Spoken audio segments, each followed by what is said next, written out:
It's sundown in the Rockies. The allure of the mountains conceals the danger, though, the high altitudes, the low temperatures that become even more hazardous at night. The park rangers who work these parks know that only too well. If you go headed down a road in the wrong direction, you may come across a road that's not plowed or not maintained. It may not be well traveled. It may not be an area that we would normally patrol. It is very difficult to find your way when you're driving at night in the snow. Snowbanks tend to hide signs. So you may be turning off into what you think is a shortcut or a side road, and that's where you end up getting stuck. And it didn't take us long to experience it firsthand. Look at the front tires, how they spin on the ice, while the back tires dig into the snow. Faced with that, the first instinct may be to find help. There must be someone, somewhere, who can help us. That's what we think. I set out to see how long I can last. I spot a trail in the woods. That's about as bad as it gets if you think about it. That's what really gets hypothermia to set in. That's water, a creek, and I almost walked into it.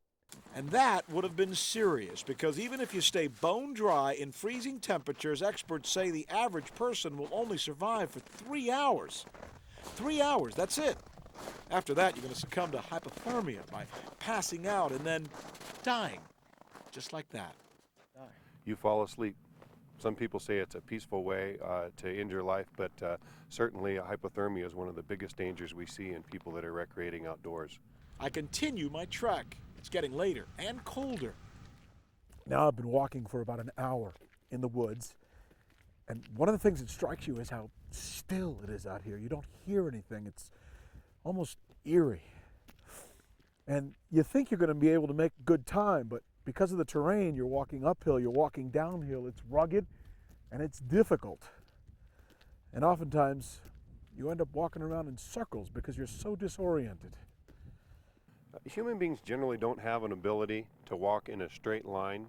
Lesson learned. You never, ever give up your shelter because of what experts call the rule of threes. Here it is.